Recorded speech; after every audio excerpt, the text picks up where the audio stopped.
Are you scared of the jungle? He's scared. Huh? He's scared. You're scared of the jungle? Oh, giant snake. I didn't see the giant snake.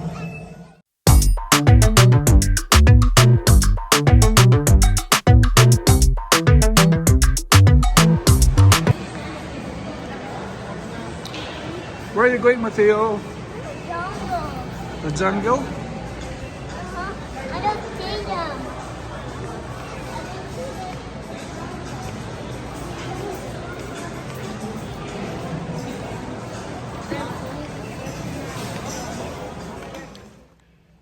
We took Matthew to the Rainforest Cafe. He had never been in this restaurant before.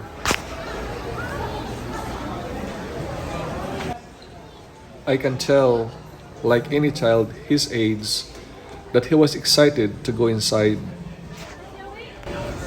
Mateo, follow the footprints. Follow the front prints. Look at the front prints on the floor. Always step on the prints.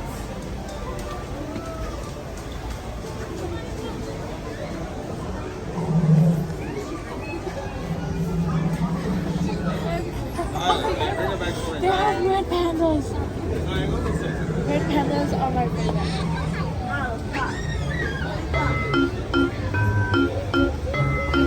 Now put it down. Put it down. Mama wants you. Mama's giving you a name. They say they want you. Are you scared of the jungle? He's scared. Huh? He's scared. You're scared of the jungle?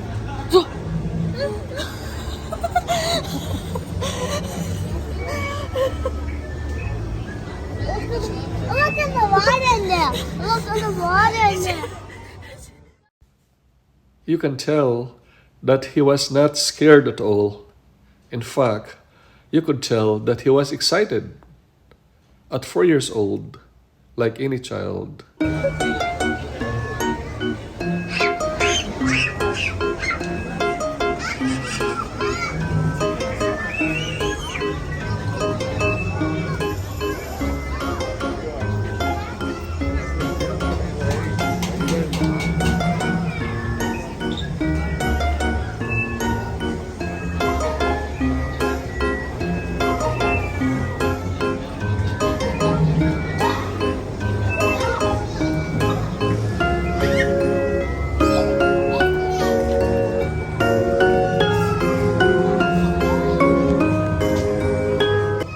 Among other things, toddlers like him, they may express fears related to being separated from their parents. And that's the reason why he would be crying in the morning when he wakes up and his mother is not around him. You're here to play?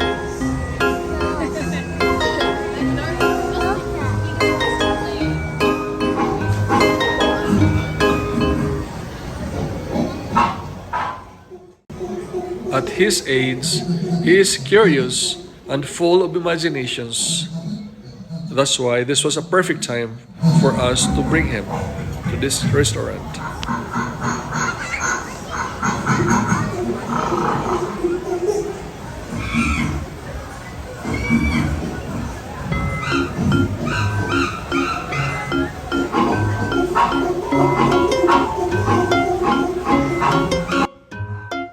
I could tell he was enjoying it. He was enjoying the environment he was in.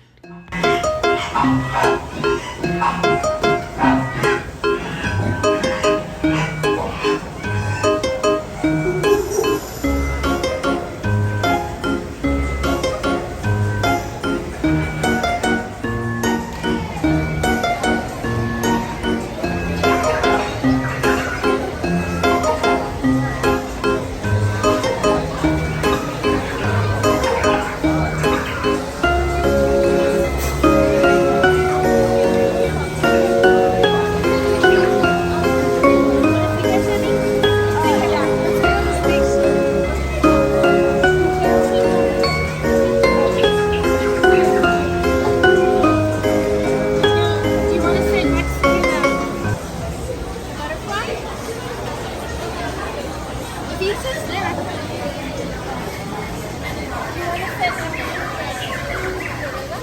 is it near the butterfly or the monkey? On the fifth part, why is yellow?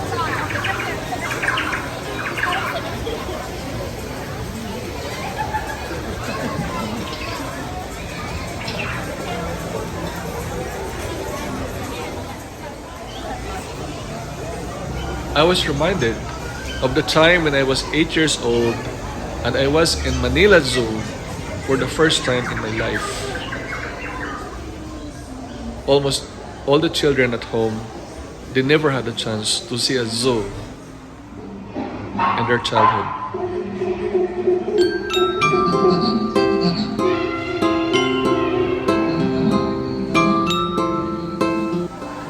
When I say home, it means the place where I grew up, the place where I lived when I was a child. It's like 1300 kilometers away from Manila. Back then, you have to travel 2 days at least to reach Manila by ferry or by the ocean liners. Mga barko, that's how we call them.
Toddlers love to say no.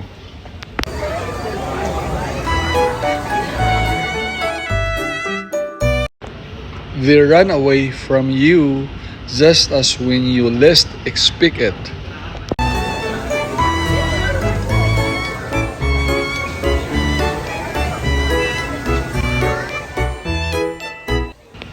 They are trying to assert their autonomy.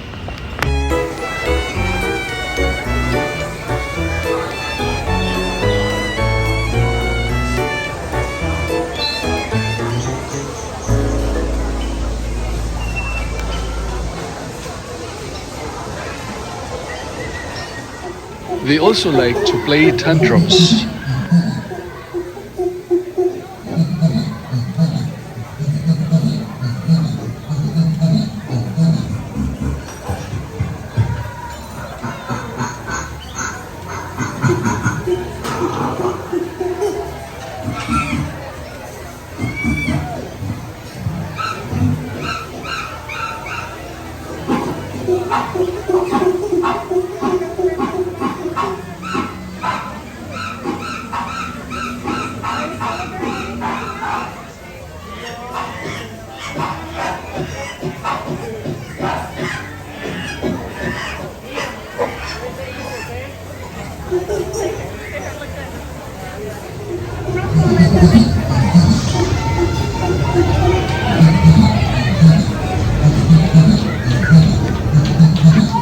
Mateo, what's wrong?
Okay. Your birthday's next year. You can wait.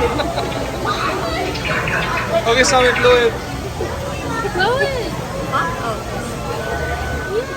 For Matthew that night, I hope the memory of our brief visit to the Rainforest Cafe will stay in his mind when he grows up. Thank you for watching.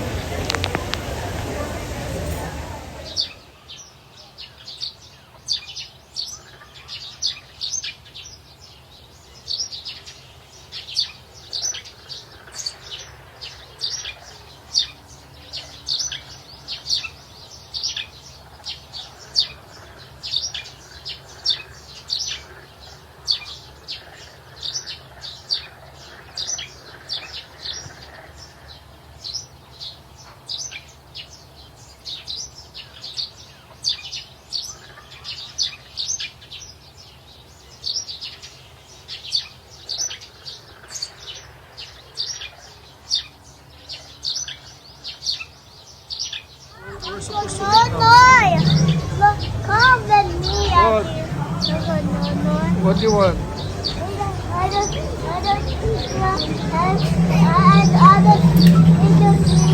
Huh? What? crocodile. What? A crocodile. Huh? Crocodile? Oh my god. There's a crocodile. Here. Yeah. It's a crocodile. Ay, ay, ay. Mateo, I didn't know there's a crocodile here.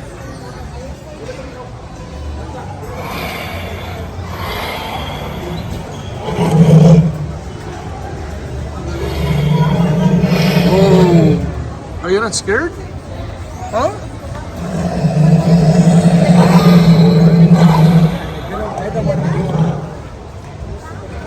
And look at that elephant over there. What's that? Elephant. There. That's an elephant. Wow, that's a crocodile.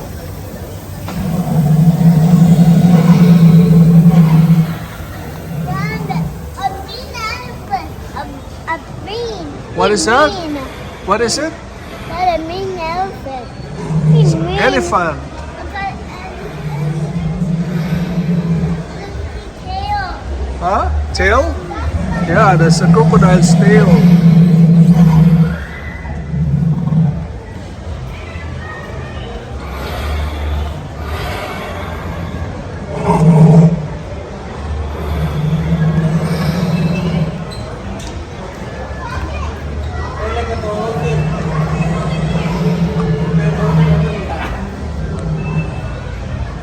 Giant snake.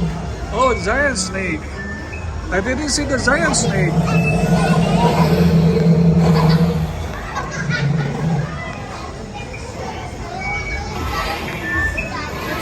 Can you sit right there? Oh! Giant crocodile. Look here. Are you sure this is a crocodile? He's an alligator. Alligator. Why he here. Mateo.